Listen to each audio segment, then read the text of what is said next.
Buenos días a todos. Vamos a dar inicio a esta sesión de la cátedra, como siempre, con las notas del himno nacional. Por favor, todos de pie.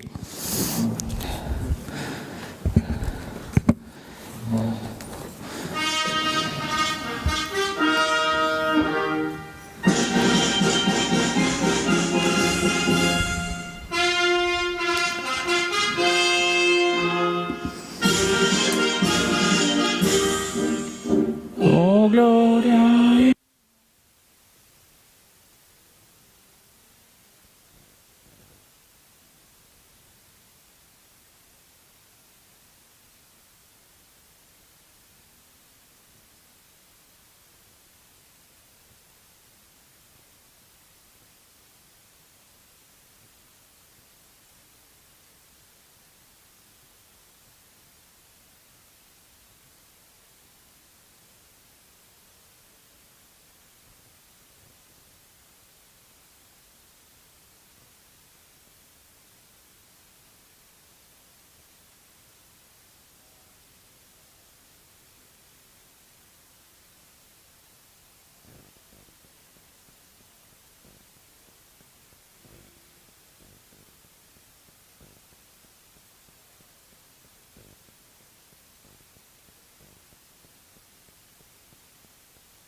Gracias, pueden sentarse. La 13ª sesión de la Cátedra Gerardo Molina en el Diplomado de Educación, Cultura y Sociedad va a tocar un tema de especial interés, que es el de tendencias de la educación superior en el siglo XXI. Para la universidad, el tema de la educación superior es un tema de especial interés porque permanentemente estamos contrastando a través de nuestros procesos de calidad el quehacer universitario, el desarrollo y diseño de programas académicos que se contextualicen y se sensibilicen con el sector externo y con la comunidad académica en general. La universidad entiende, por supuesto, que la solución de los problemas locales y regionales depende especialmente de que la universidad dé respuestas a ellos, una respuesta que no es cualquier tipo de respuesta, sino es una respuesta ética a esos complejos problemas que tienen en la región y, por supuesto, en el país. La Universidad Libre tiene diferentes seccionales en el país y, por supuesto, tiene que enfrentar diversos problemas y complejos a lo largo y ancho del territorio nacional, que son completamente distintos.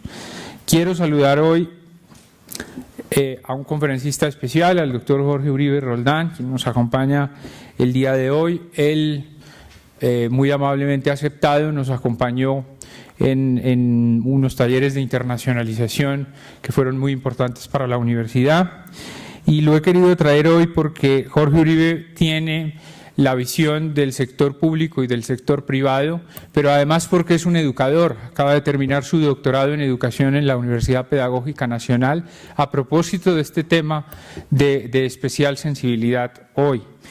El doctor Jorge Uribe Roldán es excónsul de Colombia en Londres, es ex consejero de la Embajada de Colombia en Washington, exdirector distrital de Relaciones Internacionales de la ciudad de Bogotá, consultor en estrategias internacionales e internacionalización de la educación superior, abogado de la Universidad del Rosario, especialista en Derecho Económico Internacional y Derecho Comparado del London School of Economics.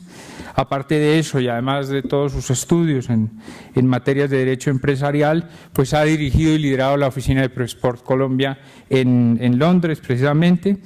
Y además de eso, pues consultor de diferentes universidades, docente universitario en la Universidad del Norte, en la Jorge Tadeo Lozano, en la Universidad del Rosario. Así que bienvenido, doctor Jorge Uribe, a esta su casa, a la Cátedra Gerardo Molina y a este auditorio, el Auditorio Benjamín Herrera de la Universidad. Sin más, doy paso pues al doctor Jorge Uribe. Gracias. Muy buenos días a todos. Es un gran placer para mí poder estar esta mañana contribuyendo al trabajo que viene ofreciendo y desarrollando la Universidad Libre a través de su Oficina de Relaciones Internacionales en esta cátedra Gerardo Molina, que por supuesto me permite, dentro de la orientación de la cátedra, no solamente el placer de estar con ustedes, jóvenes, en una universidad como la Universidad Libre, sino de expresar ese pensamiento libre. Y obviamente en el contexto de este diplomado de Educación, Cultura y Sociedad, también apoyado por la OEI, para compartir experiencias. Entonces yo creo que poder hacer esas dos cosas, de expresar un pensamiento libre sobre el tema que se me ha propuesto y compartir estas experiencias, me va a permitir contribuir al debate en primera instancia sobre la educación superior en términos generales, contribuir también a la reflexión que debemos hacer todos frente al significado y alcance que tiene la educación superior. Y por supuesto, por ser una universidad, pues contribuir a la construcción de nuevo conocimiento y nuevas ideas en torno a este tema. Y eso lo hago porque insisto siempre en la necesidad de hoy desarrollar un pensamiento crítico en todos los estudiantes y por supuesto profesores, sin ningún tipo de paradigmas.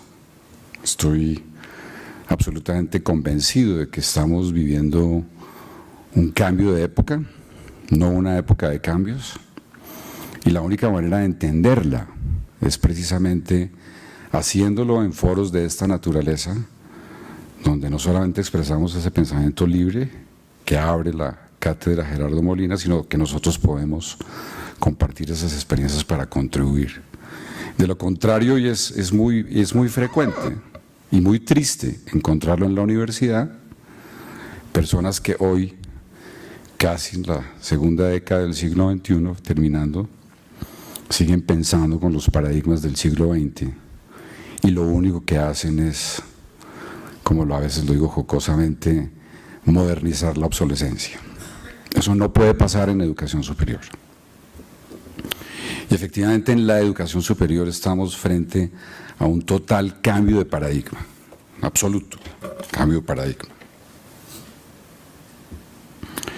Y el paradigma de la educación superior está cambiando porque efectivamente, y yo creo que a lo largo de los debates que han tenido ustedes en este diplomado, es evidente que la educación superior se ha convertido en el motor del cambio social.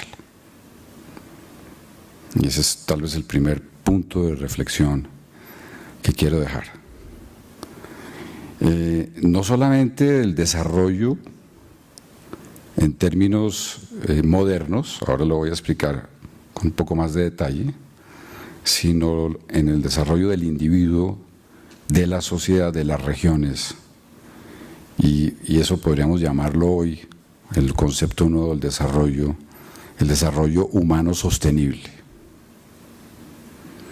Y curiosamente, bajo una encrucijada, por el hecho del cambio de época que estamos viviendo, donde confluyen unas fuerzas locales, donde la universidad y la educación superior en términos generales o el sistema de educación debe responder, y unas fuerzas, llamémoslas globales, que se traducen en lo local frente a las realidades de las universidades. O sea, ahí tenemos una dualidad sumamente interesante. Hace poco estaba leyendo un documento de un centro de pensamiento español en Barcelona que se llama el GUNI, Global University Network for Innovation, que está precisamente desarrollando todo su pensamiento hacia la responsabilidad de las instituciones de educación superior en lo global y lo local al mismo tiempo. Y la razón es muy sencilla en este cambio de paradigma. Es que efectivamente estamos viviendo, o la educación superior y las instituciones de educación superior como agentes, están viviendo en un escenario muy volátil, muy incierto, muy complejo y muy ambiguo. Es lo que en el ámbito de la administración de empresas se llaman, para el caso de las empresas, VUCA, volátil, uncertain, complex and ambiguous. En el caso de nosotros podemos llamar VIC, no importa. Lo importante es entender esa volatilidad, esa incertidumbre y esa complejidad que está generando el actual escenario, no solo nacional e internacional, y la forma como todas esas fuerzas complejas, inciertas, ambiguas, convergen en instituciones que en cierta forma son centrales, como lo he dicho, pero que de una u otra manera les puede costar trabajo responder, tanto a los sistemas de educación superior desde el punto de vista de las políticas, como a las instituciones de educación superior por el mismo hecho de lo que son. Y eso se ha llamado, en términos de realidades, la era de la disrupción. No es un término inventado por mí, y les ruego que lo anoten, porque creo que se lo van a encontrar varias veces. O sea, estamos viviendo la era de la disrupción. ¿Qué es la disrupción? Pues como su nombre lo indica, pues son cambios bruscos que se generan en todos los ámbitos de la vida de hoy. Voy a dar un ejemplo sencillo en el ámbito de la administración de empresas o de las empresas para que ustedes más o menos me entiendan lo que significa Uber, o lo que significó Uber cuando apareció. Eso no lo tenían previsto los que estaban en el mismo negocio, que lo conocían de el transporte en los centros urbanos. Netflix, eso no lo tenían previsto el pobre señor de Betatonio, para los que alcanzaron a conocerlo. Y precisamente habrá muchos que no tienen ni idea qué es Betatonio, pero veo que algunos sonríen, y es precisamente porque la disrupción se está dando tan rápidamente que es muy difícil alcanzar o a veces responder a esas realidades. Y eso le está pasando también a la universidad.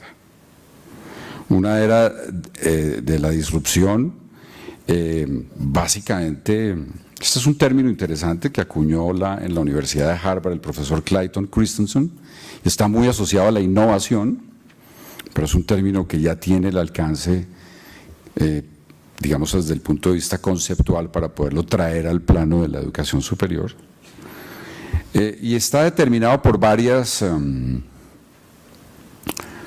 realidades. Primero, la era de la urbanización. Esa es la primera fuerza disruptiva.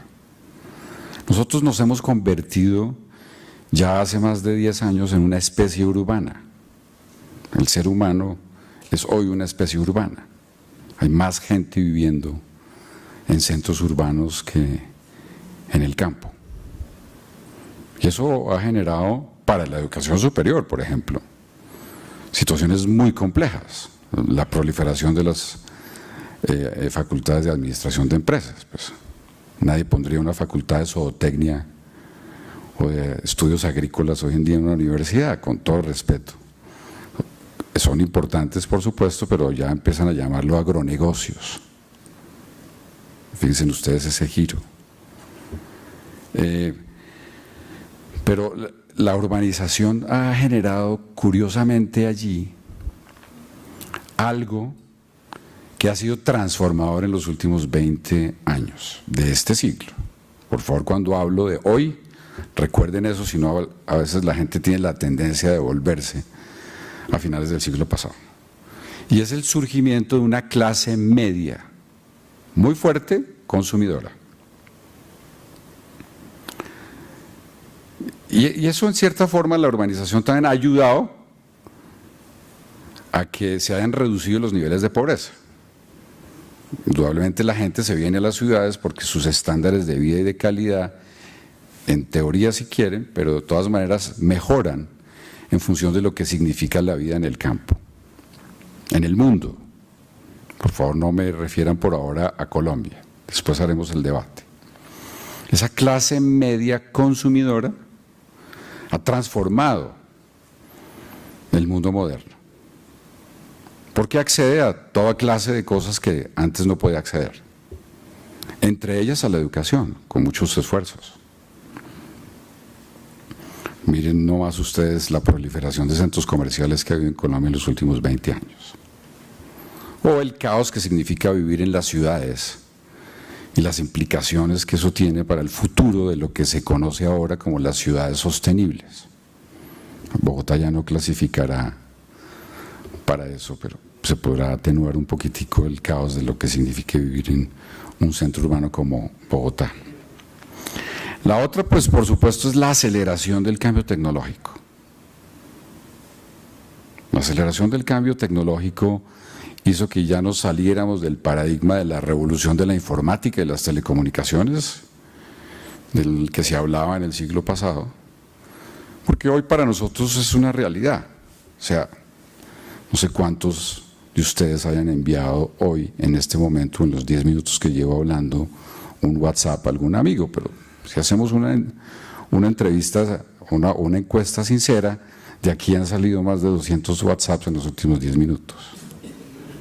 Más o menos. ¿Tú cuántos enviaste allá? Te veo como muy alegre. No importa.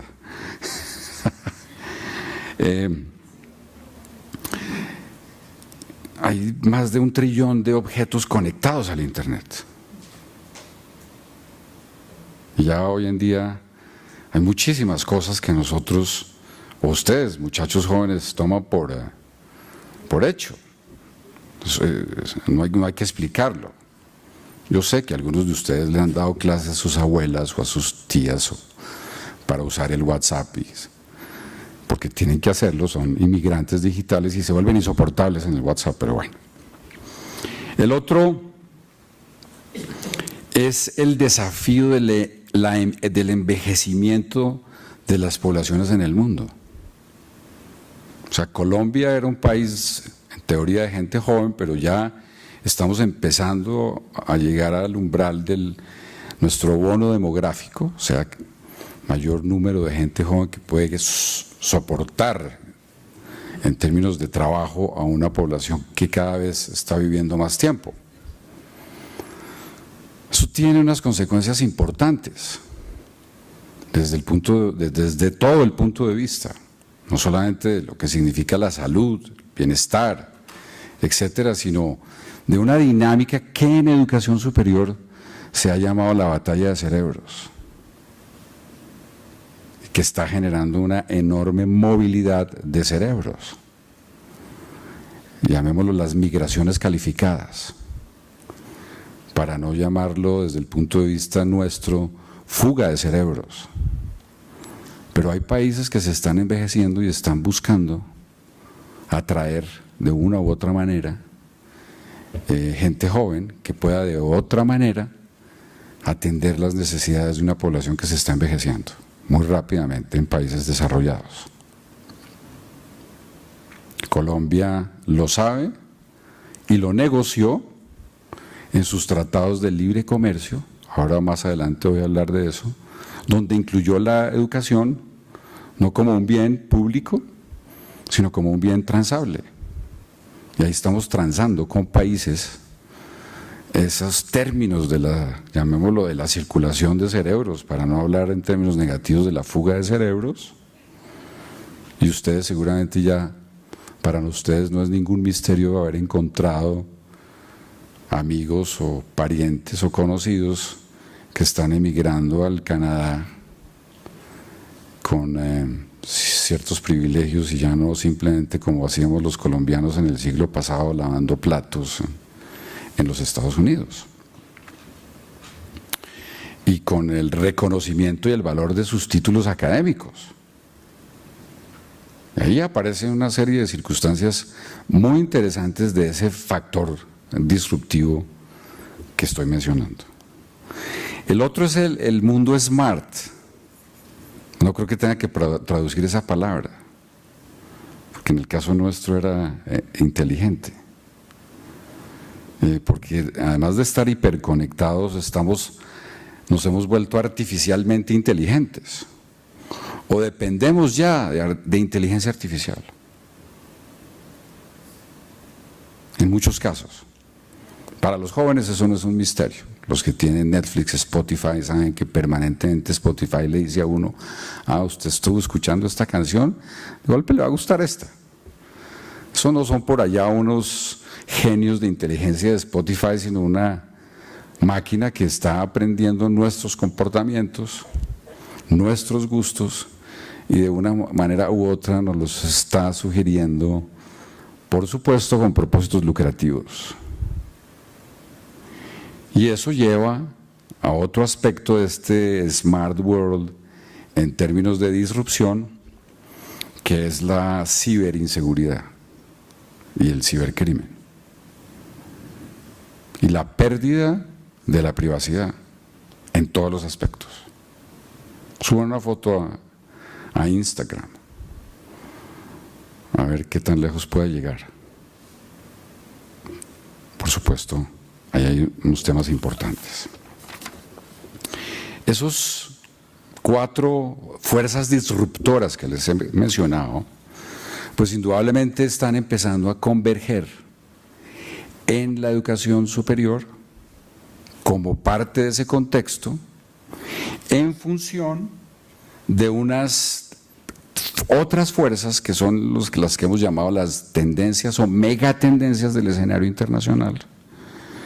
Y nunca antes se le había exigido a la educación superior, entiéndase los sistemas de educación superior en el mundo y las instituciones de educación superior, la responsabilidad singular de responder a los intereses legítimos y a las necesidades de una multiplicidad de actores que ven en la educación y como sistema y en las instituciones de educación superior como la respuesta legítima para contribuir a esos cambios y de una manera u otra responder desde el punto global a los desafíos globales del mundo y desde el punto de vista de los países a ese desarrollo económico, social, asociado a la competitividad de sus sociedades y a la transformación de sus individuos. Y por lo tanto, no podemos tampoco dejar de lado esa necesidad de empezar a entender, ustedes y nosotros que estamos interesados en estos temas, empezar a ver lejos, ancho y profundo esas realidades, llamémoslas globales y locales, que están presionando la educación superior. Ahora, tenemos la tendencia a ser muy endogámicos y seguir pensando que la internacionalización es algo que está allá. Si yo les pregunto a ustedes cuándo empieza la internacionalización de una empresa, lo primero que se les viene a la cabeza es cuando exporta, cuando tiene presencia en mercados internacionales y cosas de esa naturaleza. Y en los ejercicios que hemos hecho con el doctor Mario en las seccionales de la universidad, cuando hablamos de la internacionalización de la educación superior, y uno dice, bueno, ¿y cuándo empieza la internacionalización de la universidad? Pues si es un foro de estudiantes, cuando la universidad me manda afuera, ¿no? Pero no empezamos a entender otras realidades que han impactado por una razón, por la apertura. Colombia es un país que en los últimos 20 años se ha abierto. Eso es absolutamente innegable. Somos una sociedad cada vez más abierta.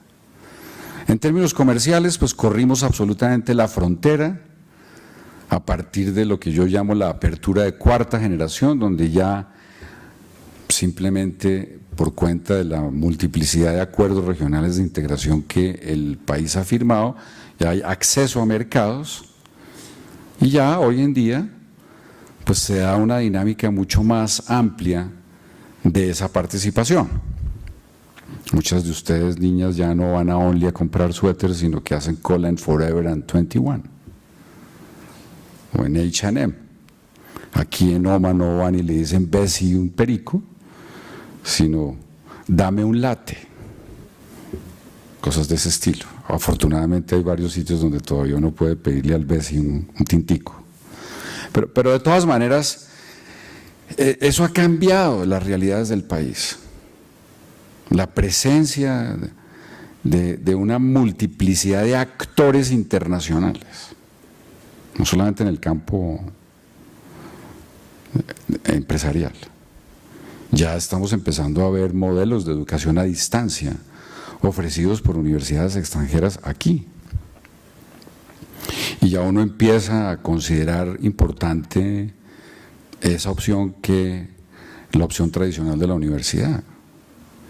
Ya muchos estudiantes entienden el valor o muchos jóvenes el valor de tener un certificado de Cisco, en redes o de alguna de esas empresas que un certificado de técnico del SENA en redes, porque obviamente le va a dar mucha más movilidad, porque esta apertura lo que ha generado es precisamente eso: movilidad de bienes, movilidad de servicios, movilidad de personas, movilidad de ideas, movilidad de valores. El doctor Mario y yo vamos a salir a almorzar a Las Ojonas después de esta conferencia, pero muchos de ustedes irán a McDonald's. Felices. Estoy exagerando. Tal vez vamos a McDonald's, doctor Mario. Pero eso es importante. Entonces hay que mirar esa realidad de Colombia frente a ese escenario volátil, incierto, complejo y ambiguo de un país que quiere además, en este momento, insertarse positivamente en el escenario internacional. Un país que llevaba más de 50 años en guerra, visto desde el punto de vista internacional como un país en guerra, que generaba pues una presencia negativa en el escenario internacional, o si quieren una imagen negativa. Entonces, ¿cuál va a ser el papel de la nueva narrativa de un país que en los últimos 20 años se ha transformado y se ha abierto y que quiere insertarse de manera positiva en el escenario internacional? No solamente a través de participar en el comercio internacional, sino de instituciones sólidas, abiertas, globales como la Universidad Libre, que se entiende en un contexto nacional, regional e internacional y que está formando individuos con esas visiones. Es lo más lógico. Y por supuesto, pues vale la pena mirar algunas de esas tendencias antes de entrar a debatir cuál sería la respuesta de la universidad o de las instituciones de educación superior y los sistemas de educación. Entonces no sé si me ayudas, ahora sí, yo tengo 2 o 3 que quiero mencionarlos porque vale la pena, que digamos que son esas grandes megatendencias que están impactando el mundo de hoy, que lo están convirtiendo en lo que les he mencionado, un mundo volátil, incierto, complejo y ambiguo. La primera estamos empezando a vivir unas inmensas y complejas relaciones de poder. Esto se convirtió en un juego de poder. Eso no es ya un discurso de estudiantes de las ciencias políticas o de politólogos o de amantes de la política. Aquí estamos no solamente en el campo internacional, en esas fuerzas, digamos, de China o Estados Unidos, o la Unión Europea, etcétera. Y ahí hay una teoría sumamente interesante sobre el concepto del soft power, o sea, no utilizar la fuerza, sino la imagen y la convicción para obtener resultados. Pero la universidad también por dentro empieza a tener unas complejas relaciones de poder en función de una nueva realidad que se conocen como los grupos de interés. Anteriormente, cuando a uno le hablaban de stakeholders, que es el término anglosajón que se utiliza, o grupos de interés, ahora ya en estas realidades de hoy disruptivas no podemos simplemente llamarlos grupos de interés, sino grupos implicados. Porque toda esta disrupción de la tecnología les ha dado un poder en su celular. Es más fácil quejarse en Twitter que poner una notica en el buzón de Claro y decir que eso es una porquería de empresa. Obviamente que no lo es, porque yo uso Claro, pero puede pasar. Pero tuiteen a su red de 100 o 200 seguidores, no, es que hay que hacer cola en Claro, imagínense. Y a los 5 minutos los llaman una nueva profesión, community manager. Y le dice, ¿qué le duele? ¿Qué callo le pisamos? Pero deje un buzoncito una queja en un buzón a ver qué pasa. Y la universidad ya tiene muchísimos stakeholders, no solamente los estudiantes mismos, sino también los profesores, las comunidades científicas, por supuesto el gobierno, la sociedad, a la cual tiene que responderle, pero lo interesante es que todos esos grupos, en función de estas nuevas relaciones de poder, están dispuestos a actuar. No solamente se agrupan y tienen un interés, sino que están dispuestos a actuar. Por eso hoy en día hablamos de grupos implicados. Igual le pasa a las empresas y deben identificar sus grupos implicados para poder no solamente responderles, sino engancharse en un diálogo positivo en función de esas nuevas relaciones de poder.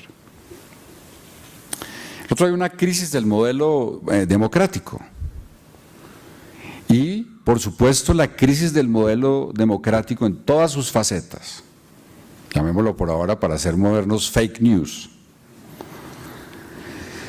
está llevando a que las mismas universidades empiecen a pensar no solo en la educación y formación en esas áreas y ciencias a las cuales les corresponde, sino que indudablemente aparezca toda una transversalidad que afortunadamente en esta universidad es clarísima, de la formación para la justicia, para la equidad de género, para la inclusión, para la democracia, para la sostenibilidad y para la paz. O sea, ya no se le está exigiendo a las universidades formar unos grandes expertos en silos de conocimiento, sino más en función de una formación en valores integral que responda y entienda esas realidades producto de estas megatendencias. Ya mencioné el surgimiento de esas clases medias globales, también dispuestas a actuar, también dispuestas a exigir, además informadas, saben exactamente qué es lo que están consumiendo y están dispuestas a exigir. En educación eso pasa y por eso han surgido también en los últimos 20 años la necesidad de que las universidades empiecen a preocuparse por la calidad de la educación superior y las implicaciones que eso tiene en la formación, y por eso todos los sistemas de calidad y acreditación que han proliferado en los últimos años. Había un club antipático de universidades acreditadas hace unos años Y ahora no, ahora todas las universidades entienden la condición de la calidad en función de responder con calidad en la educación, en miles de factores y de circunstancias que obviamente están claramente medidos frente a indicadores, como parte de una realidad. Básicamente esos procesos de calidad son casi el día a día de un pobre decano. Bueno, no digo rector, muchísimas gracias rector por estar acá, pero yo creo que le debe quitar parte de su sueño y de su tiempo todos esos procesos de los cuales estoy hablando y que obviamente estoy enmarcando en esto, pero que tienen un significado mucho más amplio. El otro es ese desorden urbano que les mencioné, de que nos hemos vuelto una clase urbana.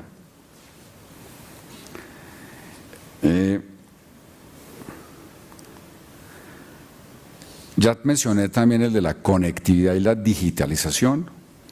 Por favor, no hablen de la informática y las telecomunicaciones o las TICs, que es ese invento del siglo pasado. Ahora estamos en un estadio mucho más avanzado, donde por supuesto eso se convierte en una amenaza y una oportunidad por cuenta de la vulnerabilidad digital a la cual estamos ya hoy todos sujetos. Y tarde, muy tarde se hicieron todas esas compensaciones para proteger de alguna manera la identidad y la intimidad de nuestra huella digital en el ciberespacio. Si no, pregúntenle al señor Zuckerberg de Facebook o a los señores de Cambridge Analytica o todos esos personajes que también se han vuelto parte de ese problema. El otro están obviamente los riesgos globales y nosotros estamos asociados a ellos. Indudablemente el cambio climático. Eso ha llevado a la educación para el desarrollo sostenible. Y ya hoy en día el individuo, cosa que es una gran noticia para la educación, es consciente del cambio que puede hacer él solo en función de esa realidad, como puede ser el cambio climático. El ejemplo está en que muchos de ustedes vienen con su propia botellita de agua a clase, ¿de acuerdo? Este plástico habrá que reciclarlo y convertirlo en un zapato Adidas o algo así.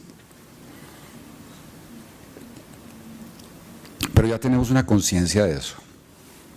Y de otros riesgos, el terrorismo, el comercio ilícito, las migraciones involuntarias.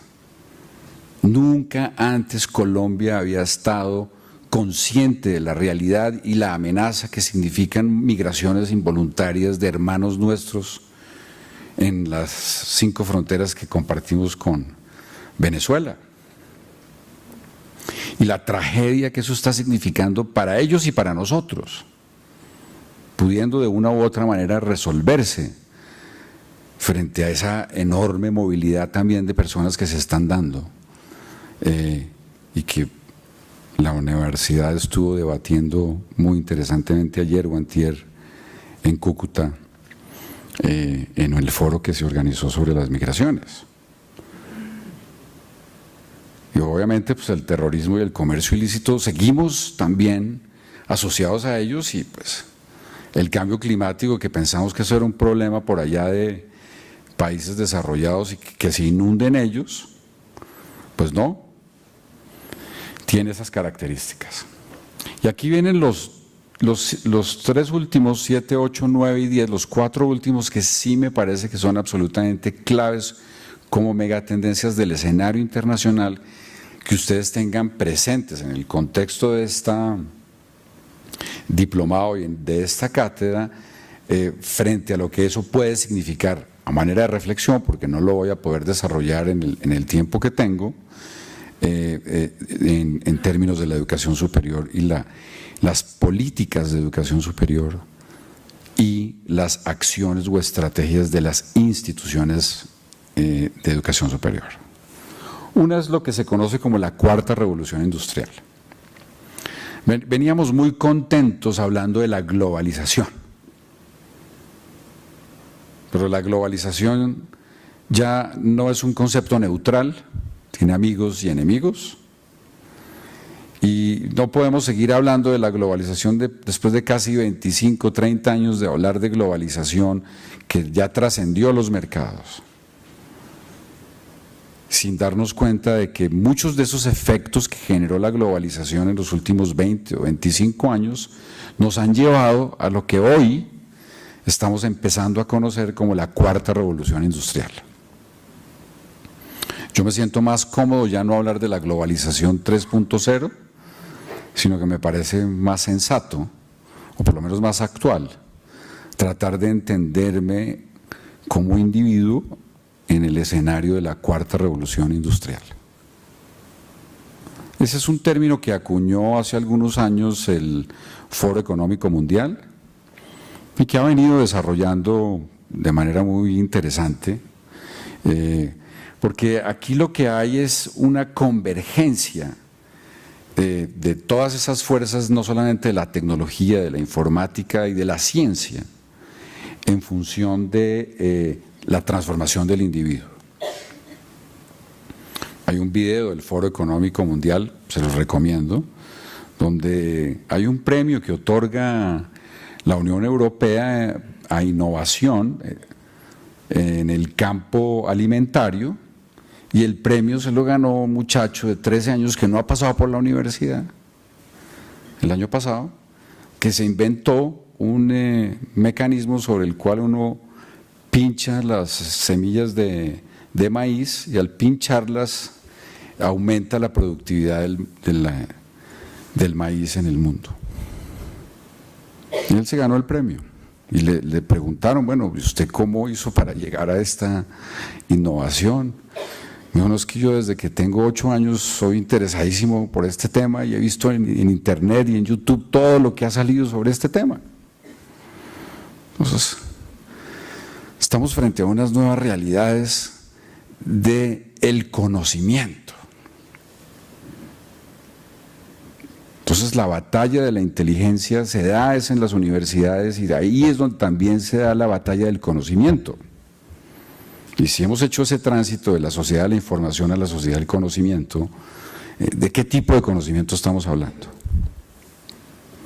Por eso es muy importante hacer esa reflexión, porque otro de los grandes aspectos disruptivos de este escenario abierto es que ha forzado a los sistemas de educación superior y a las universidades a hacer su conocimiento mucho más asequible. Piensen en las tendencias del famoso copyright y el copyleft. Piensen en el movimiento Linux, creado por códigos abiertos para mejorarlo. Y eso nos da una sensación de optimismo porque eso ha permitido que la innovación se vuelva disruptiva y el conocimiento haya explotado de tal manera que esté avanzando muy rápidamente. Una de las condiciones de la disrupción es precisamente esa explosión del conocimiento. Y por eso ya las universidades no están buscando cerrarse al conocimiento, volverse torres de marfil o profesores que llegan a clase que en mi época con las notas guardadas y profe no las preste, no, yo que se las voy a prestar, cosas de esa naturaleza. A mí me tocó. Esta conferencia ya está arriba en el internet para todos los que la quieran en slideshare.net. O sea, hay un mayor deseo de compartir el conocimiento y de hacer que ese conocimiento transforme al individuo. Y por lo tanto las comunidades científicas cerradas se están acabando, porque la investigación en las universidades hoy en día, por cuenta de la cuarta revolución industrial, se mueve bajo el principio de la colaboración. Eso es absolutamente innegable. De comunidades científicas. Y eso nos genera una situación de optimismo en el sentido del avance de la ciencia. Entonces, hay gente que ya cree que el cáncer se puede curar y que estamos a punto de llegarlo. Y hay gente que nació paralítica y ya está caminando por cuenta de que son cyborgs, que se les instalan. Entonces, eso es un aspecto sumamente interesante y más positivo de hablar de la globalización en términos negativos o positivos por lo que les he dicho de que ya no es un concepto neutral. El otro, que es la respuesta que ya se les exige a las universidades desde el punto de vista global, son lo que se conocen como los Objetivos de Desarrollo Sostenible 2030, establecidos por la comunidad internacional en el año 2015 y hoy a 2008 llegaron para quedarse. Entonces, si ustedes quieren entender el desafío de los sistemas de educación superior y las instituciones de educación superior frente a los grandes temas globales, los 17 Objetivos de Desarrollo Sostenible son la hoja de ruta y el campo de acción en el cual nos estamos moviendo hoy todos. El Plan de Desarrollo de Colombia de este año fue aprobado en función de los 17 Objetivos de Desarrollo Sostenible y el país se está midiendo, todos asociados a la reducción de la pobreza, pero de todas maneras como medios y metas alcanzables. Aquí tengo la diapositiva, pero estoy seguro que todos ustedes la conocen. Es para este lado, ¿no? El otro es el concepto de sostenibilidad. Si yo les pregunto qué es la sostenibilidad, todos me van a decir, no, eso tiene que ver con algo con mantenerse en el tiempo. No. La sostenibilidad hoy es un asunto tridimensional que tiene que ver con el individuo, la sociedad y la naturaleza, lo económico, lo social y lo ambiental, y ya no se está incorporando como unas acciones de lo que podría llamarse responsabilidad social de las universidades, sino como parte de su estrategia institucional. Y ese es el cambio fundamental, por la misma fuerza de los stakeholders, porque claro, la sostenibilidad de una universidad es lo que la universidad hace, no hace o deja de hacer en función de lo económico, lo social y lo ambiental, en los entornos en que está, pero por cuenta de la fuerza de sus stakeholders. La universidad aquí es un vecino responsable frente al entorno en el que se mueve, por ejemplo, y lo tiene clarísimo. Y también al interior del campus, si ustedes lo entienden así. Eso tiene una fuerza enorme porque está llevando a que la formación del individuo de hoy frente a estas realidades no sea nada más ni nada menos que lo que se conoce como el liderazgo responsable, donde el individuo es consciente del cambio que él puede generar. Porque nunca antes la educación superior, paradójicamente, se ha centrado tanto en el individuo como epicentro de la realidad de la formación en las universidades modernas.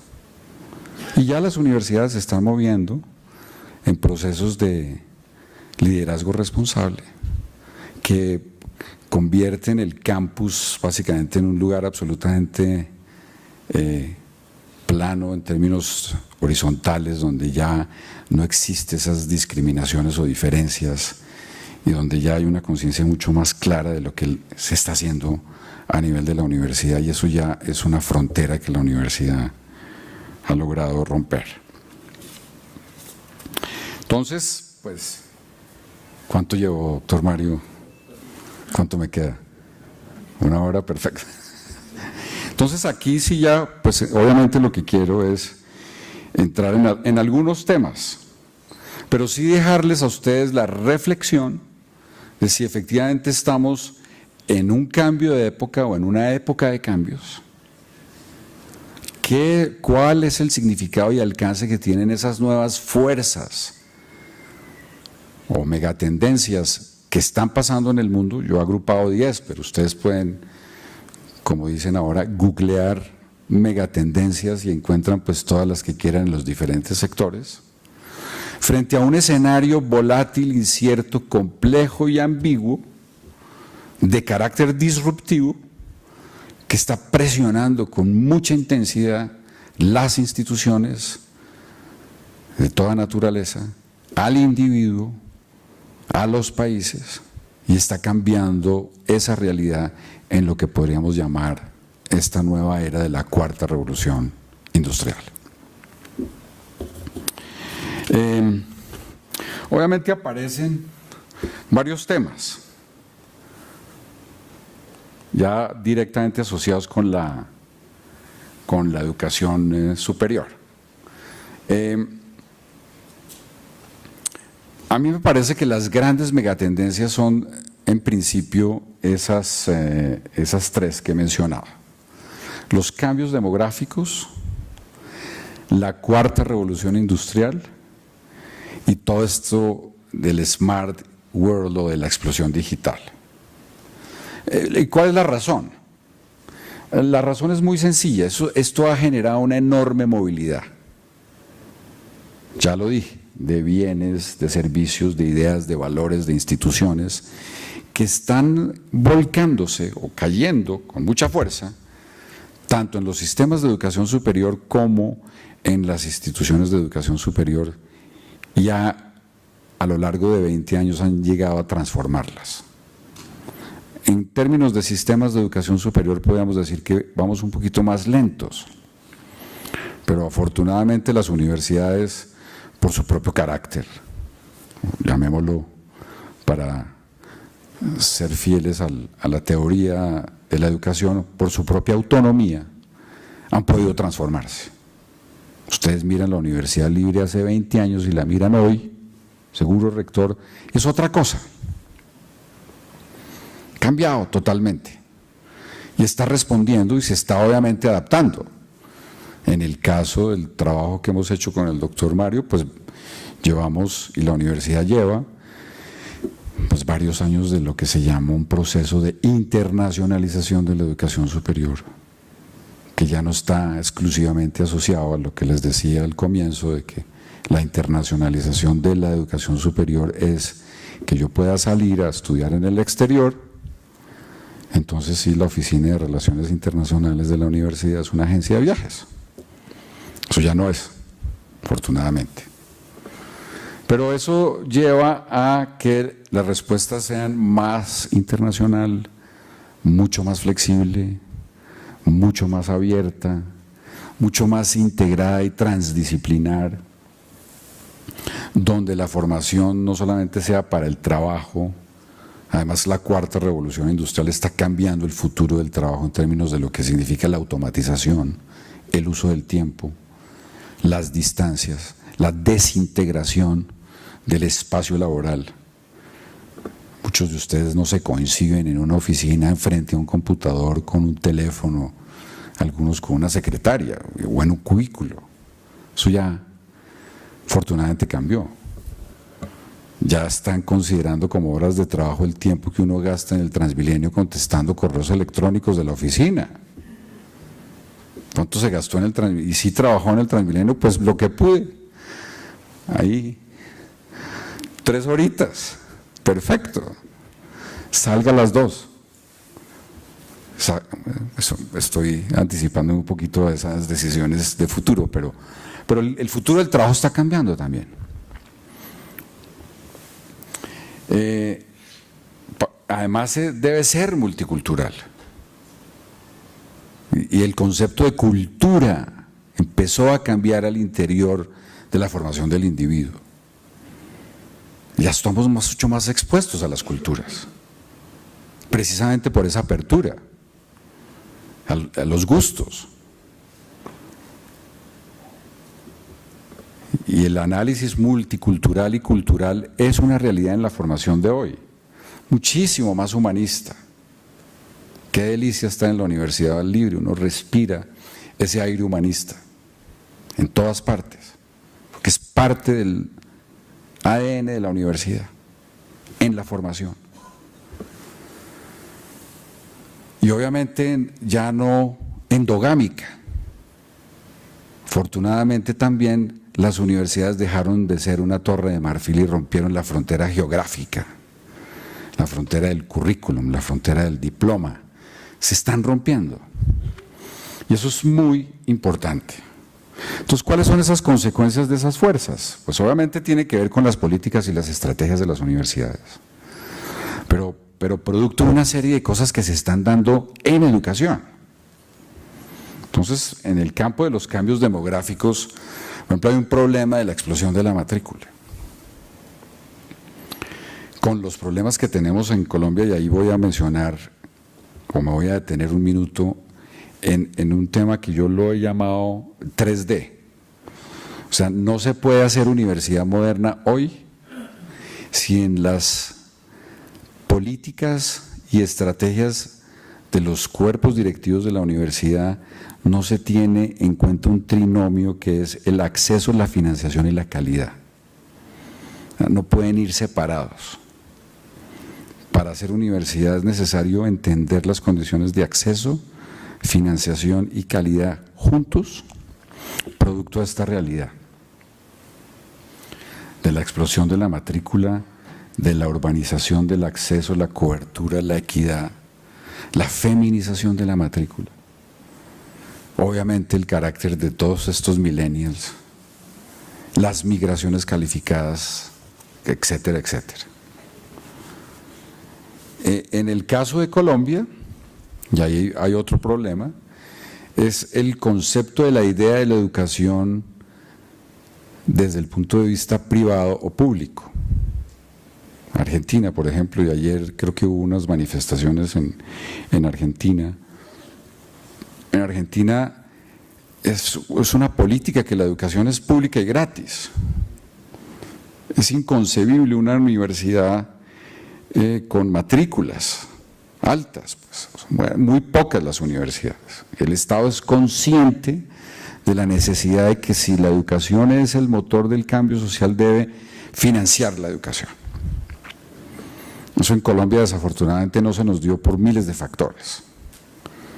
Entonces tenemos un modelo mixto donde hay una gran multiplicidad de universidades privadas de muy buena calidad, pero la educación alguien tiene que pagarla. ¿Y en qué condiciones? Y hasta ahora estamos empezando a generar esquemas de acceso vis a vis, financiación de la educación, para evitar inclusive el modelo perverso americano, donde la educación es totalmente privada, donde el estudiante sale de la universidad y tiene 20 años de deuda para pagar la universidad. Cosa que, pues, y asociada obviamente a la calidad. En Colombia se utilizó hace algunos años el concepto de las universidades de garaje, creo que era el término, ¿no? Ahora las universidades no son de garaje, ahora las universidades tienen parqueaderos, que eso es otra cosa, ¿no? Universidades con parqueadero. No, lo que estoy tratando de decir es que allí hay un debate por cuenta de este cambio de los factores demográficos en esa tríada del acceso, la financiación y la calidad.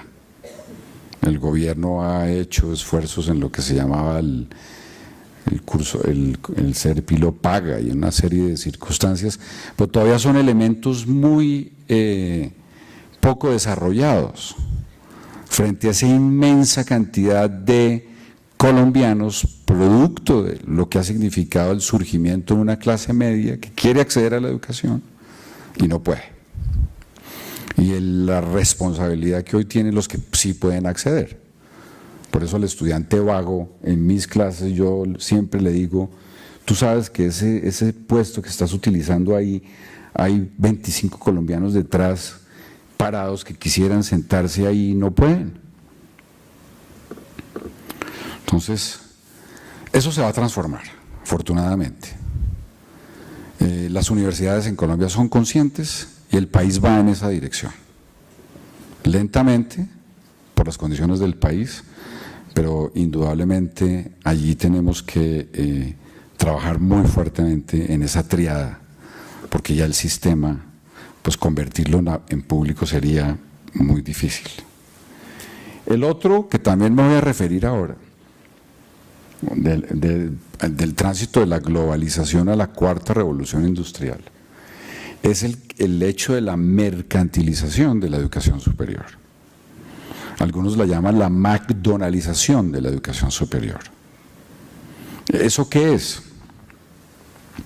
Pues, ¿es la educación un bien público o un bien transable?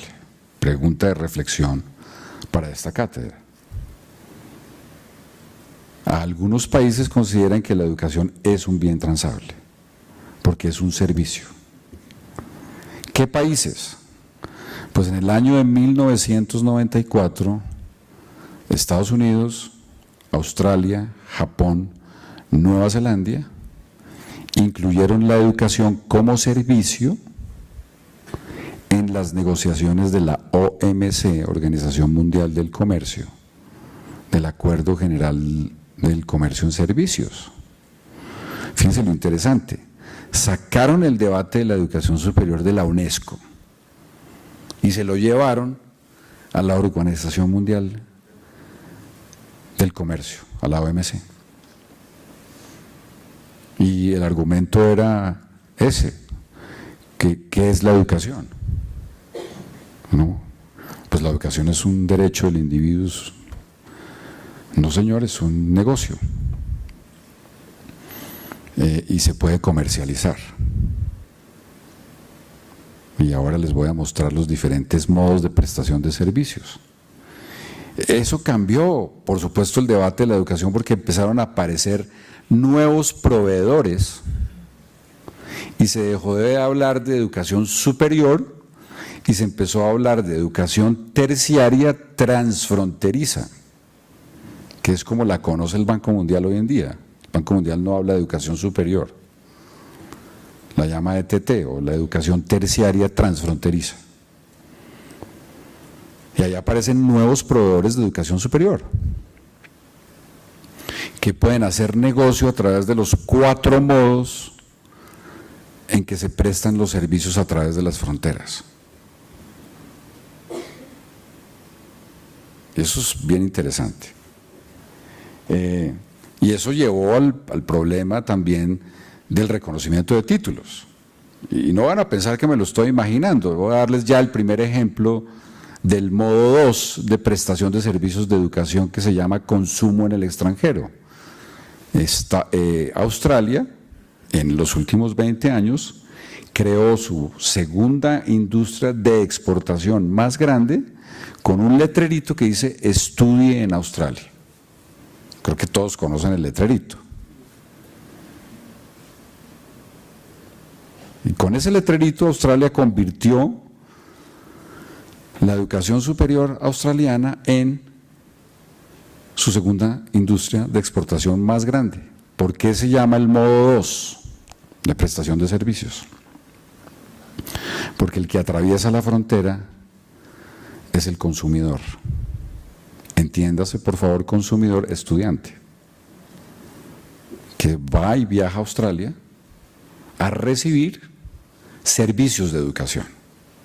Esos son los términos que se utilizan. Él no va a formarse, curiosamente. Él va a recibir servicios de información en las universidades. Y Australia lo sabe.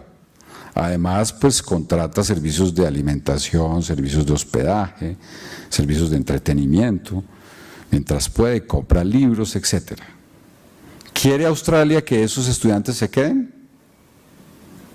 Por supuesto que no. ¿O sí? Solamente los más brillantes. Batalla de cerebros, adquisición de cerebros. ¿Qué hace con los demás?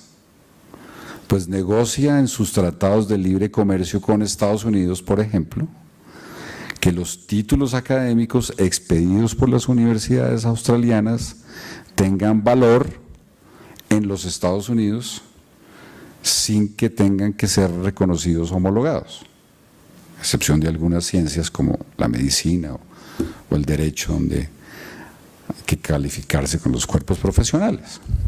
Ese es el modo 4 de prestación de servicios, donde el proveedor del servicio se mueve para prestar el servicio. Entonces, fíjense ustedes, esas dinámicas que se están dando impensables de la educación, que desde el año 94 están protegidas al amparo, ya no de la UNESCO y de considerar la educación como un bien público de todo el mundo, al que todo el mundo tiene que acceder, sino en los debates y en las normas de la Organización Mundial del Comercio, donde la educación superior es un bien transable, protegido bajo los racionales del mercado. Bueno, Colombia se está moviendo en esa dirección internacionalmente. El hecho de que haya colombianos que puedan ir a Canadá es producto de los acuerdos que se hicieron en el Tratado de Libre Comercio con Canadá, donde los canadienses no excluyeron el modo 4 de prestación de servicios, mientras que los Estados Unidos sí, porque la cuota de colombianos en el momento en que se negoció el Tratado de Libre Comercio con Estados Unidos estaba copada y rebasada por colombianos ilegales.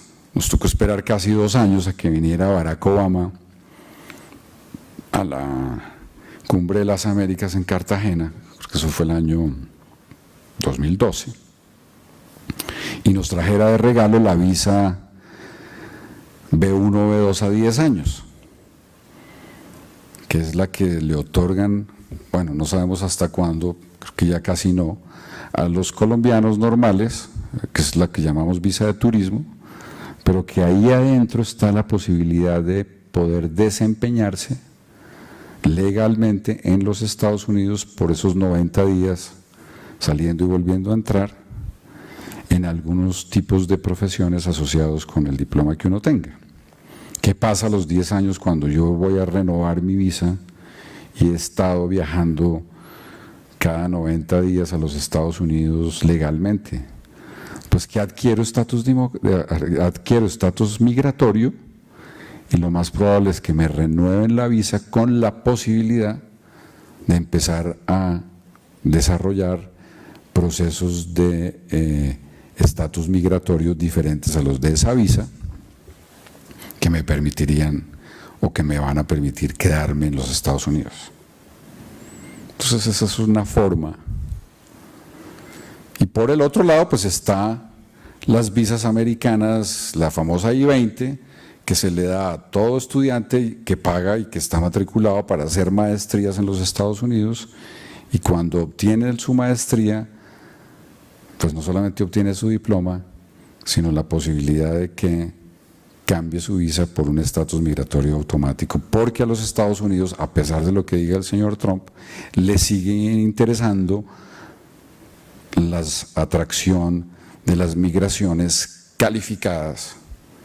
Ustedes lo saben, las comunidades científicas americanas de la Universidad de Harvard y de todas, es el director de la investigación americano y 20 chinos, 40 hindúes, uno que otro colombiano, que son los que trabajan en el Departamento de Investigaciones en la Universidad de Harvard al amparo de todos esos procesos migratorios.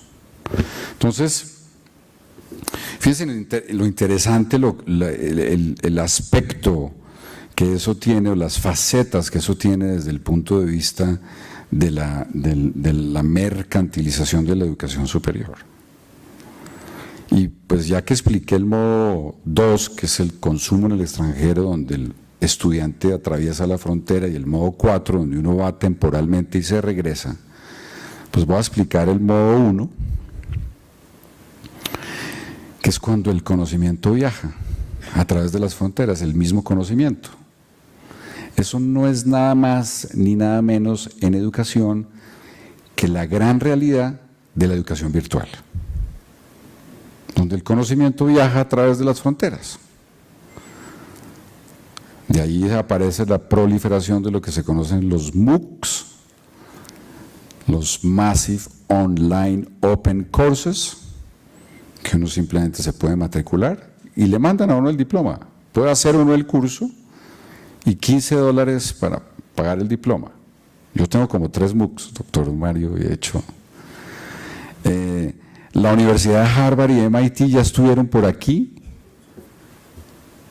no por la Universidad Libre, pero sí por Colombia, pero van a estar muy presentes en Colombia, con un proyecto que se llama edX,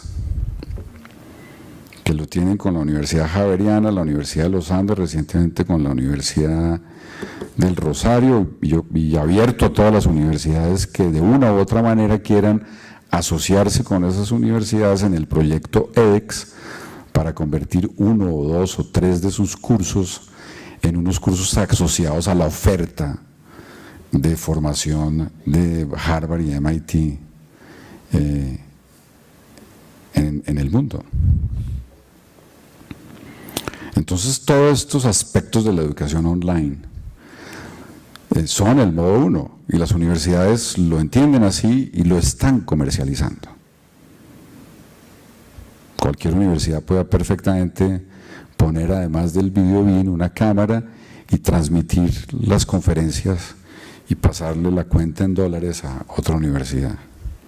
O todo lo que ha sido la circulación de libros o documentos claves de información que uno quiere comprar a través de esas famosísimas redes de investigación donde uno puede comprar el artículo X o Y en las bases de datos indexadas.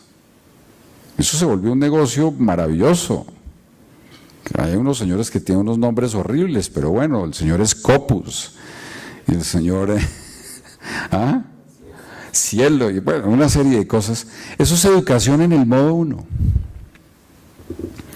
donde el conocimiento viaja como servicio. Los call centers, por ejemplo, pues son una forma de prestación de servicios de informática o la telemedicina. Y obviamente las universidades ya están empezando a entenderlo con mucha mayor claridad. Y el modo 3 se conoce como la presencia comercial, donde el que se mueve ya no es el estudiante o el servicio mismo, sino la institución. Entonces, ya empiezan a haber campus aquí de universidades españolas que empiezan a impartir formación en el país. Por supuesto, la ley colombiana les permite o les exige la necesidad de acreditarse, y ahí hay una medida disconforme que están luchando las universidades americanas, porque en Colombia la ley dice que para poder ser una institución de educación superior uno tiene que ser sin ánimo de lucro. Los americanos dicen, no, eso es mentira, todos tenemos lucro, por favor quiten esa ley para nosotros poder montar la Universidad de Harvard aquí en un campus en las afueras de Bogotá. Afortunadamente todavía no se ha abierto esa brecha, pero han buscado mecanismos de compra de universidades colombianas que ya están empezando a ser parte de consorcios americanos o extranjeros de compañías que están registradas en las bolsas de valores internacionales. Entonces, ¿eso qué tipo de educación es? O los nuevos proveedores de servicios, que se viene aquí alguien que no es una institución de educación superior, pero es un proveedor de servicios de educación, y empiezan a otorgar certificados de formación, que es todo lo que se ha hecho en la formación para el inglés. Esos son los nuevos proveedores de servicios. Tienen hasta equipos de ciclismo patrocinados en el mundo. Esos son los nuevos proveedores de educación. Y el otro que ya lo mencioné, que es precisamente pues, lo que está significando esa explosión del conocimiento en el conocimiento mismo en las universidades.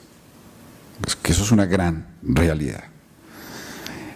Voy a terminar un poco yéndome a algo que estamos construyendo y que hemos compartido con la Universidad Libre en función de también generar una reflexión en las comunidades académicas que tienen la responsabilidad de avanzar en el proceso muy avanzado de internacionalización de la universidad, que es un modelo que hemos venido trabajando no para la Universidad Libre, y hago esa salvedad, sino simplemente como orientador del debate de cómo las universidades pueden ir empezando a articular la realidad de lo que se conoce como la internacionalización de la educación superior. Y la razón es muy sencilla. Si todos estos elementos que he venido mencionando a lo largo de esta charla se traducen en el salón de clase Y el epicentro del salón de clase pues es esa relación maravillosa profesor-estudiante para la formación del individuo, de un individuo que es ahora está en el contexto del liderazgo responsable y que podríamos llamar un ciudadano global. Entonces, si uno saca la lupa, y la lupa la sacaron las instituciones de educación superior europeas, donde existe una enorme movilidad, dicen, bueno, ¿cuántos estudiantes nuestros aquí en Europa están circulando o viajando entre universidades? Y era menos del 10%. Si eso es en Europa, pues imagínense ustedes en América Latina. Entonces, la respuesta que se hicieron los europeos es, bueno, ¿y qué hacemos con el otro 90%? Pues al otro 90% había que traerle la dimensión internacional al salón de clase, que es lo que se conoce como la internacionalización en casa. Entonces, pues eso ya de por sí empieza a generarle un nuevo reto a la universidad y pues ustedes son beneficiarios de los procesos muy avanzados que tiene la universidad, de la idea de la internacionalización en casa. Entonces quisiera compartirles este modelo, un poco para terminar, para que vean ustedes cómo se va un poco armando el muñeco de la internacionalización al interior de las universidades como resultado de esas tendencias y megatendencias que he mencionado. Bueno, aquí, cuando pregunta uno qué es educación, pues ahí es una industria global. Está creciendo enormemente y ahí pues ustedes se pueden imaginar lo que esto ya lo mencioné. Perdón. Ahí obviamente en el modo 1 lo que se mueve son los programas, en el modo 2 lo que se mueve es el estudiante o atraviesa la frontera, en el modo 3 lo que se mueve es la institución, en el modo 4 pues el que más se mueve obviamente es el docente porque va y vuelve, que es lo que les estaba mencionando, y después pues también pueden ser estudiantes que adquieren ese carácter migratorio. Esto la tenía acá por si acaso, pero no sé si me ayudas un poquito a pasar al modelo que quiero, porque aquí con esto me voy a pasar rápidamente. Aquí están los objetivos de desarrollo sostenible para los que no estén familiarizados con esta gráfica. El país, las empresas y obviamente las instituciones de educación superior, de una manera u otra, con mayor o menor intensidad, están moviendo todas sus acciones, políticas, estrategias e iniciativas a alinearse con estos 17 objetivos de desarrollo sostenible. Por supuesto se han vuelto un poco una moda y la gente ya está hablando de ellos y en fin, pero ya hay obviamente unos derroteros muchísimo más claros de cómo paulatinamente una institución de educación superior puede ir moviéndose en esa dirección. Me enteré por un discípulo que, por ejemplo, la Universidad de La Guajira está trabajando muy fuerte en eso y lo está logrando con mucho éxito en procesos de cooperación y colaboración internacional. Pero aquí está el modelo, que era el que quería más o menos llegar. O sea, el gran reto de las universidades es avanzar en sus procesos de internacionalización. Eso es lo que conocemos como la internacionalización de la educación superior, que podríamos llamarlo como una respuesta de la universidad al escenario internacional que he descrito. Pero ¿eso cómo se articula? O en términos colombianos, ¿eso cómo se come? Sería la pregunta. Entonces, primero, no puede haber internacionalización ya como una moda. Eso pasó en las universidades colombianas. Sé de universidades que decían, no, vamos a hacer la semana de la China, y disfrazaban ahí al rector de mandarín. Y pasaba la semana, eso no va a pasar aquí, por supuesto, señor rector, discúlpeme. Eso no tiene sentido. porque la internacionalidad tiene que permear la institución misma y transformarla, conservando obviamente sus valores, sus principios, pero obviamente entendida en una realidad abierta, nueva, determinada por este nuevo escenario. Entonces el primero pues es obviamente la dimensión institucional. No se puede hacer internacionalización si eso no lo tiene claro de arriba hacia abajo, en primera instancia, todos los estamentos directivos de la universidad, y surge una política de internacionalización adoptada por el Consejo Superior, articulada por alguien que tiene que ser responsable, no una señora de una agencia de viajes, sino una persona que entiende estas realidades y las empieza a articular en la institución. La Oficina de Relaciones Internacionales, organizadora de esta cátedra y de muchas cosas más que nos abren al mundo, si se quiere.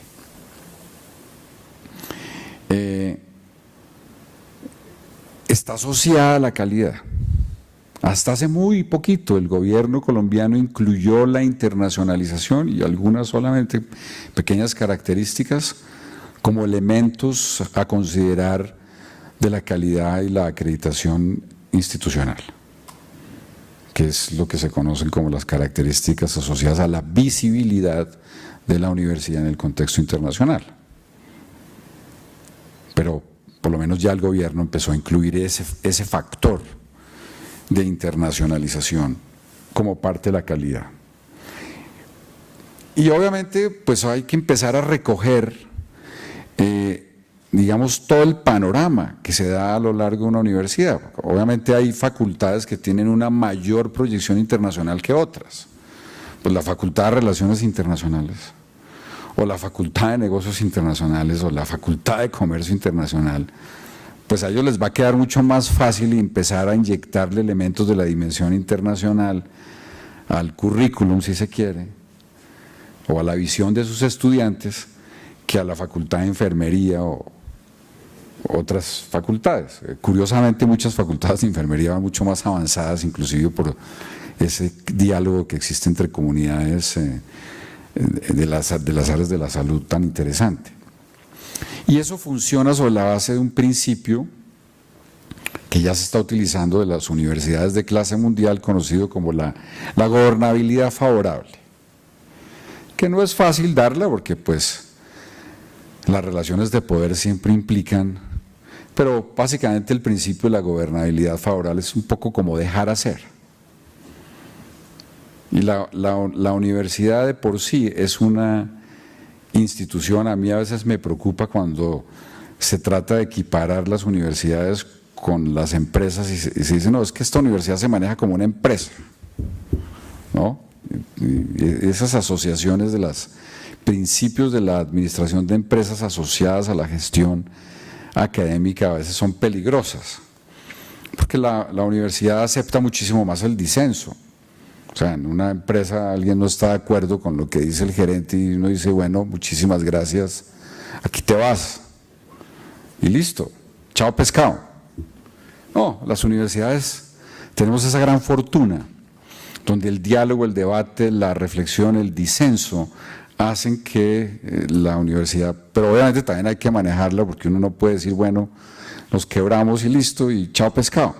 Entonces, ahí hay una idea, digamos, intermedia, que es el concepto de la gobernabilidad favorable. El gobierno institucional, académico, juega un papel fundamental en la internacionalización y tiene que adaptarse a esas volatilidades, incertidumbres y complejidades que nos está dando el escenario internacional, y es por ello que las oficinas de relaciones internacionales están cercanas a la oficina del rectorado, para poder alertar de esa rapidez que se da en el cambio. Si eso estuviera en otros niveles, pues sería mucho más difícil subir y responder. Eso es más o menos el principio sobre el cual descansa este elemento de la dimensión institucional, con un sistema de información que le permite a uno ver los diferentes niveles de internacionalización que tienen diferentes comunidades académicas. Es posible que la Facultad de Relaciones Internacionales vaya más avanzada en su proceso de internacionalización que la Facultad de Enfermería, en el ejemplo que he dado. Pero es importante que todos estén alineados con esa realidad, porque la internacionalización ya hoy, entendida así como se los he planteado, no puede ser considerada como algo exclusivo para algunos y no para otros. Se dijo en un principio, por ejemplo, que la internacionalización como cuesta, pues eso tiene un costo, por supuesto, estaba reservada para universidades grandes y ricas y que las universidades regionales pequeñas no podían acceder a esas realidades, todo lo contrario, lo están haciendo. El concepto regional juega un papel fundamental allí, lo que les mencioné de la Universidad de La Guajira, y creo que aquí ya han habido experiencias de universidades regionales que están compartiendo con ustedes cómo se entienden en el entorno regional. El otro, que es el más tradicional para entender la internacionalización, es el de la dimensión académica y curricular, que se orienta bajo el principio de la internacionalización en casa. O sea, traer al salón de clase los elementos de la dimensión internacional en todo lo que hace la universidad, en el currículo. Por eso se habla de la internacionalización del currículo. Empezar a darle un sabor que tiene que ver inclusive con esa formación del liderazgo responsable, la ciudadanía global y obviamente las habilidades, conocimientos del joven de hoy moderno. Entonces, pues eso está asociado a la internacionalización del currículum, los viajes académicos, el bilingüismo, que se volvió un factor fundamental en todos estos procesos, la red de bibliotecas, el acceso de esas bibliotecas como plataformas a la sociedad del conocimiento. Y eso, en medio de todo, en el mediano y largo plazo va a empezar a romper lo que yo llamo las tribus académicas. El conocimiento asilado por facultades y departamentos, etcétera, está empezando a verse un poquito difuminado, si se quiere, frente a estas realidades de la internacionalización. Creo que la Universidad de los Andes está trabajando ya también muy fuerte en eso, lo estabas mencionando tú, Mario, y eso es importante. El otro es la dimensión de la investigación. Es una función primordial de la universidad. No se puede dejar de lado, menos ahora que nos movemos en el mundo de la innovación disruptiva. Pero ¿qué tipo de investigación? En el caso nuestro se habla de la investigación pertinente. Un grupo de investigación sobre el sexo de los ángeles, pues puede ser interesante, pero no, habría que llevarlos a un plano, porque claro, la innovación está convirtiéndose también en un factor de transformación social. La universidad se instrumenta en la sociedad frente a la pertinencia y la realidad a través del conocimiento que produce, pero en cierta forma conocimiento aplicado. Eso es lo que llamamos la transformación productiva. Innovación para la transformación productiva y la transformación social. Obviamente no vamos a dejar de lado esos elementos. Entonces ahí hay que tener, pues obviamente mucho cuidado en esa relación del significado y alcance del concepto de innovación. No nos pondríamos de acuerdo hoy en estos 15 minutos que me quedan o menos de qué es innovación. Porque la gente dice, no, es tener nuevas ideas, es transformar, es no sé qué. La innovación es innovación sí, solo si es remunerada por el mercado,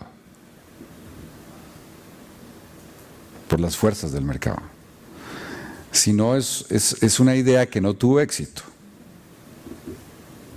Y eso es un elemento que hay que tener muy en cuenta. Por eso el concepto de la innovación disruptiva, que les recomiendo a los que estén en esas áreas o interesados en los temas de innovación que lo miren. No es posible hacer hoy universidad excluyente. Las universidades tienen que colaborar. El principio moderno que nos lleva la nueva revolución de la informática y telecomunicaciones, hoy cuarta revolución industrial, es bajo el principio de la colaboración y la cooperación. Y es allí donde la universidad debe centrar sus esfuerzos para romper esa frontera epistemológica, geográfica y ser mucho más abierta. Entonces, obviamente hay que empezar a buscar elementos de cooperación. En el caso colombiano, la universidad se convierte en todos estos procesos de reconstrucción del tejido social en un agente, si se quiere, independiente y autónomo, inclusive de esos recursos de cooperación que van a tener que ser volcados a la sociedad en función de los propósitos de paz y de reconstrucción del tejido social.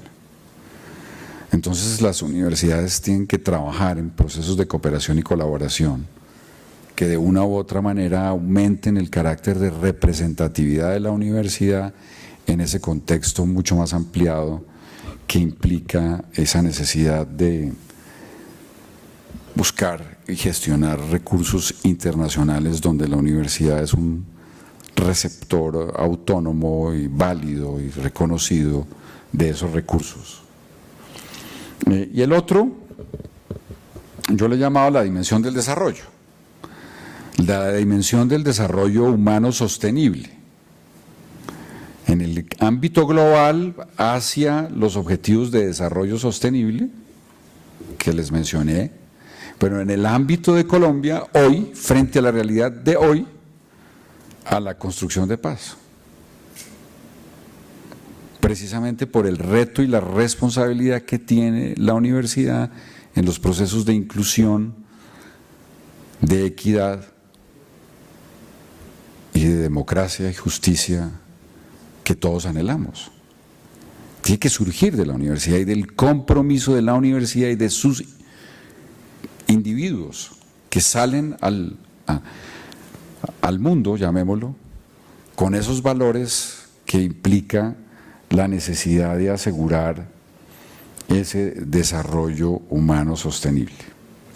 Yo creo que lo he mencionado un poco generalmente dentro de los propósitos de esta cátedra, pero de todas maneras, a manera un poco de conclusión, y no sin antes darle las gracias, doctor Mario, el señor rector, que me han permitido terminar pues, o compartir con ustedes en el enfoque de esta cátedra estos momentos, esa necesidad de ver hoy en día la educación en ese contexto.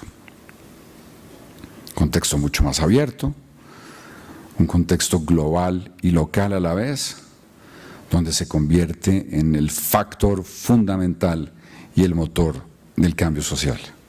Muchísimas gracias. Bien, muchas gracias a Jorge Uribe Roldán por su conferencia y su exposición sobre tendencias de la educación superior en el siglo XXI. Pasamos a preguntas, si hay preguntas del auditorio. Muy buenos días, doctor, buenos días. Doctor, teniendo en cuenta que nuestra universidad libre cuenta con el colegio de la Universidad Libre, es decir, pensando desde preescolar hasta la educación superior, mencionando la formación humanística, el liderazgo social y todos estos cambios que se deben tener en la educación. ¿Qué opinión tendría frente a la misión, visión de la universidad? ¿Cómo sería un mecanismo de cambiar y hacer este engranaje en este contexto actual? Muchas gracias. Sí, no sé si te entendí bien la pregunta, pero si la universidad tiene el colegio, ya de por sí existe el engranaje. Y existe esa articulación. Aquí hay un problema sumamente interesante. Durante muchísimos años,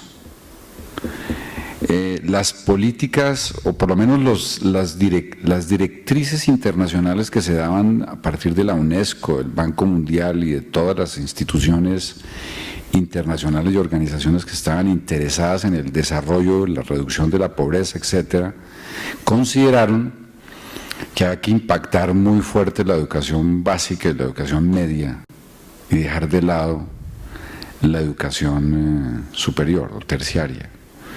Y muchos de los recursos se dieron en esas áreas.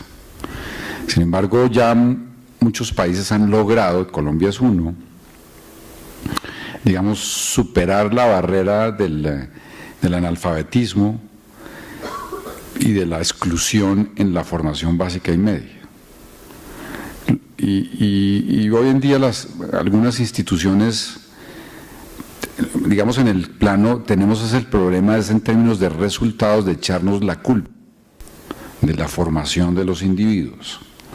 Colombia entró ahora, me parece una gran oportunidad, obviamente un reto más que cualquier otra cosa, a la OSD, lo que se conoce como la OCDE, que es un club, algunos lo llamaban de ricos, pero digamos que es un club de buenas prácticas. Colombia ya es un miembro aceptado y una de las primeras prácticas, inclusive mientras estábamos haciendo cola para ingresar, es el famoso examen de PISA. No sé si con ese, ¿no? No me lo vayan a confundir, aunque ya debe estar haciendo un poquito de hambre.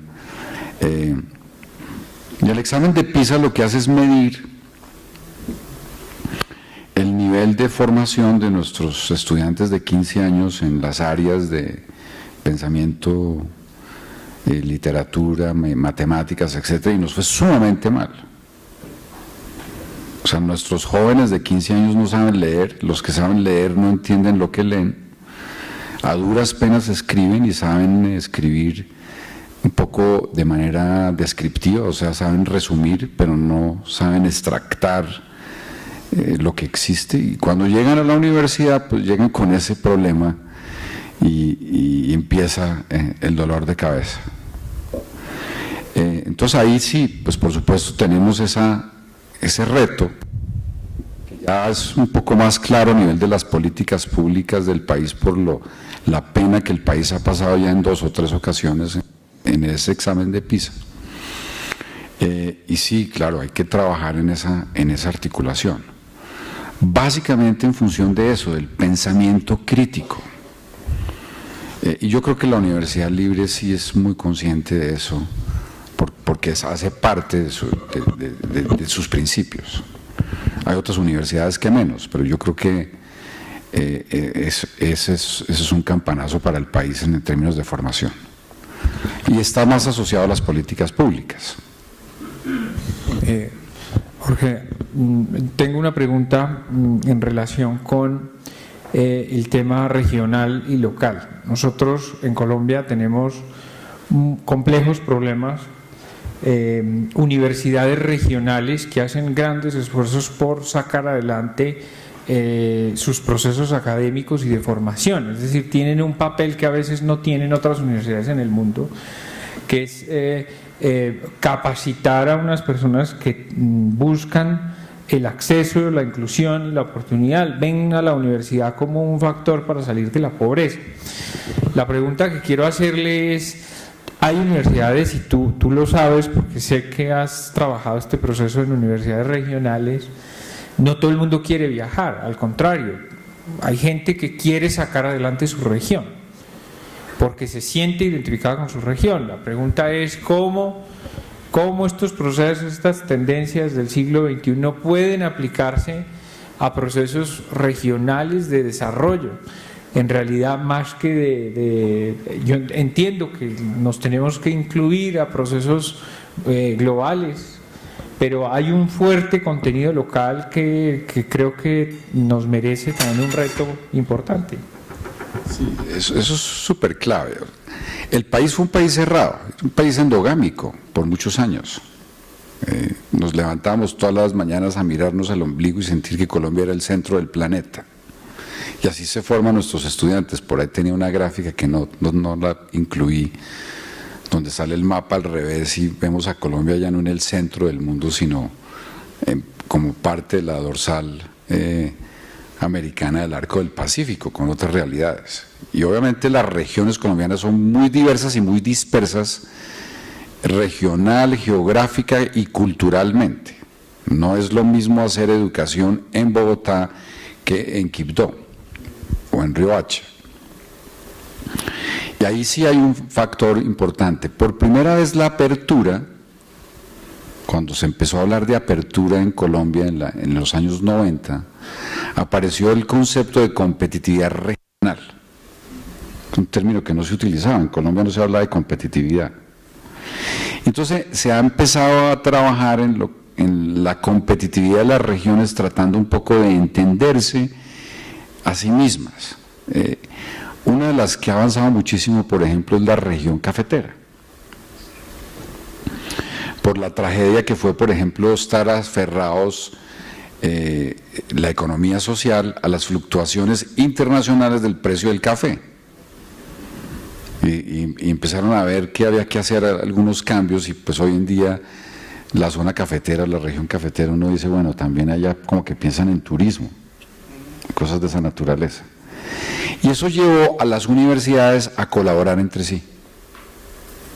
O sea, los consorcios y los acuerdos entre universidades también están permitiendo que las universidades se entiendan en el desarrollo regional, para empezar a fomentar una cosa que se conoce como los capitales intangibles de la región.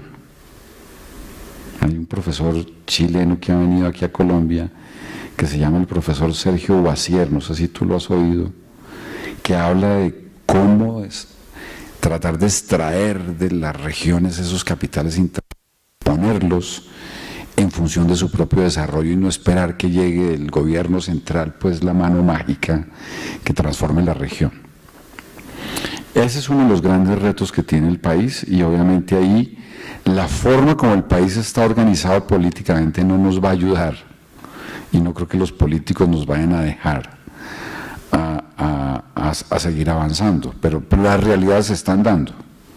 Cuando yo voy a Barranquilla o a Cartagena, digo, estoy muy contento de estar aquí en Cartanquilla. La gente como que me mira y dice, ¿cómo así? Y básicamente eso está pasando, pero el aeropuerto para Barranquilla y Cartagena no lo dejaron hacer los políticos, porque de alguna manera alguien tiene que empezar a manejar ese fuero regional. Me atrevería a decirlo, este movimiento hacia acabar con la corrupción en el país, si se llega a dar, una de las consecuencias va a ser la reorganización del país políticamente de una manera mucho más clara a las realidades regionales. Y eso va a ser muy bueno. Mientras tanto, ir desarrollando los capitales intangibles, o hacer lo que hace la Universidad Libre, de entender su presencia regional y dejar dentro del concepto de la gobernabilidad favorable que esas comunidades académicas que están allá y científicas vayan de una u otra manera respondiendo a esas realidades regionales. ¿Otra pregunta? Bien, con esta pregunta, entonces, esta respuesta. Hay una pregunta más. Buenos días, doctor Jorge. La pregunta es la siguiente. Usted habló un poco de los modelos, digamos, de enseñanza actual. Hablamos también, pues, digamos, las articulaciones entre universidades, la sociedad del conocimiento, equipos multidisciplinarios. ¿Qué opinión le merece a usted el tema de las spin-off en Colombia? A mí me preocupa mucho que la innovación y el emprendimiento se han convertido en palabras de moda. Esa es la parte que me angustia mucho. Precisamente porque no existe una claridad sobre el significado y alcance que tiene la innovación en países como los nuestros, que no somos lo suficientemente creativos para hablar de innovación y tener esos spin-offs, startups, etcétera, que generan procesos de emprendimiento, y porque le crean a los jóvenes de hoy a veces unas ilusiones falsas sobre el hecho de que van a ser grandes emprendedores y que pues mañana van a ser Mike Zuckerberg. Pues, el señor Zuckerberg es uno de los seres más... ¿Cuántos años tiene Mike Zuckerberg? Yo no creo que tenga 30, ¿no? Eso hay que mirarlo con mucho cuidado. Sí, exacto. Les voy a dar un ejemplo. Yo fui director de ProExport en Londres. No, eso se puede desarrollar, no te preocupes. Esa creatividad se puede lograr, indudablemente. Porque el ser humano tiene eso, se puede transformar. Y la educación hace parte de su desarrollo. Pero obviamente se tienen que dar las condiciones para que eso florezca. O sea, eso no lo hace el individuo solo. En los Estados Unidos eso es posible porque es una sociedad que está montada en el emprendimiento y la innovación permanente, pero aquí, en el momento en que uno crea una empresa, le cae a uno la diana de decirle que le faltó un 0 en la declaración y le toca a uno primero contratar a un contador para que le ayude y se le va la plata. Entonces, pues, ¿cómo hace una empresa frente a esas realidades? Pero el gobierno hace esos esfuerzos y los hace a través del Ministerio de Comercio. Hace poco estaba hablando con el ministro de Comercio sobre eso. Cuando yo era director de ProExport estaba un proyecto que se llamaba Jóvenes Emprendedores Exportadores. Y a mí me traían de Londres como director de ProExport a auditorios de 500, 600 jóvenes emprendedores exportadores. Y yo les dije, miren, ninguno de ustedes, muchachos, va a ser joven emprendedor exportador. Obviamente casi me echan de hecho me echaron de ProExport. Y cuando uno mira el resultado de lo que fue eso, fue precisamente porque no existían las condiciones de apoyo a los jóvenes exportadores para que hicieran fortalecimiento empresarial en el ámbito nacional para poder responder a los retos de la internacionalización. El gobierno no había previsto eso, entonces todos tenían su idea exportadora y ProExport les hizo su plan estratégico exportador, pero nunca les creó una empresa sólida capaz de responder a los entornos. Entonces se salvaron dos empresas. Uno que eran unos jóvenes que habían inventado con innovación, unos blue jeans que tenían una innovación que eran levantacolas, que los vendieron muy bien en México. No me pregunten cuál es el problema de las niñas mexicanas, pero el hecho es que tuvieron mucho éxito en México y pudieron salir adelante con muchísimas dificultades. Y los otros, me da un poquito de pena decirlo porque pues entro aquí en un ámbito político aburrido, eran dos muchachos de apellido Uribe, no eran mis parientes, que tenían una ventaja competitiva y era que su papá era el presidente de la República. Entonces pues obviamente eso ayuda muchísimo a sacar y hacer exportaciones y todo, y finalmente terminaron no ser dueño de zonas francas, etcétera. Pero ese es el problema, que para hacer innovación y emprendimiento sí se puede desarrollar dentro de las universidades en los programas y proyectos que se tienen, pero también se necesita un entorno propicio y unas políticas propicias para que eso florezca en el ámbito de las realidades, porque los negocios no se hacen en los libros, ni en el planeta Júpiter, sino en el ambiente físico del mundo. Y ahí es donde tenemos esos problemas. Bien, hay una última pregunta aquí y con esa finalizamos. Buen día, doctor. Disculpe, si la educación hoy en día es entendida como una industria, la gobernabilidad favorable entonces vendría siendo un eufemismo para la adoptación de políticas de transformar la misma educación de un bien público a un bien transable. No te entiendo bien en términos de gobernabilidad favorable. O sea, yo mencioné obviamente el peligro que existe en asociar los principios de la gestión empresarial copy-paste, si se quiere, a la gestión académica. Sí, hay una industria global y donde se ve la educación como un bien transable, pero igualmente hay universidades que entienden el significado y alcance que tiene la educación como un derecho del individuo. La gobernabilidad favorable busca es otra cosa, que la universidad pueda cumplir sus propósitos, independientemente si es una universidad con ánimo de lucro o sin ánimo de lucro, en función de lo que hace en formación, en investigación y en proyección social. Pero no sé si esa relación que haces bien transable y gobernabilidad favorable, si me quieres desarrollar mejor, te lo agradecería. Cuando se mencionó la gobernabilidad favorable, se mencionó ese dejar hacer. Sin embargo, para la realización de los fines que tiene la sociedad y por supuesto el individuo, se tienen que adoptar políticas internacionales. Si es así, a largo plazo, por supuesto, al menos en Colombia, que la educación en parte es un bien público, terminaría siendo eso, un bien transable. Sí, a ver, aquí por ejemplo te voy a responder la pregunta con algo que está distorsionando un poco la realidad de las universidades, que son los rankings. No sé si has oído hablar de los rankings internacionales, y ya para la universidad no es importante ser reconocida y tener su acreditación, sino estar en un ranking internacional. Eso también se vuelve un negocio.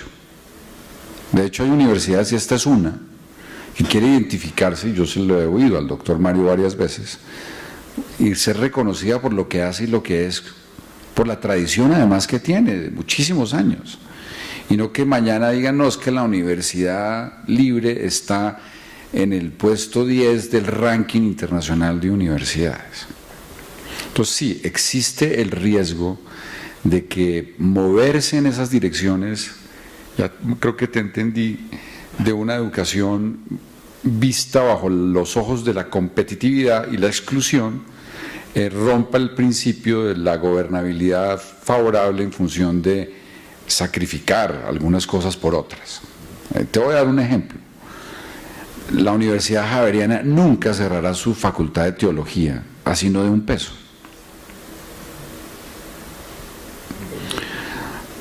¿Por qué? Pues porque el pensamiento de la Universidad Javeriana está fundamentado en el análisis de la teología y en función de eso hace su quehacer universitario. Pero claro, si tú llegas y un gerente dice, un momentico, aquí usted tiene una unidad académica que no da un peso, pues los principios del mercado dicen que tienen que cerrarse, ¿o no? Entonces ahí es donde considero que es importante que las universidades se entiendan como una realidad del cambio social un poco fuera del mercado. Mil gracias a todos los asistentes, muchas gracias doctor Jorge, merecido aplauso. Los esperamos el próximo sábado a la siguiente sesión de la Cátedra de Eduardo Molina. Muchas gracias.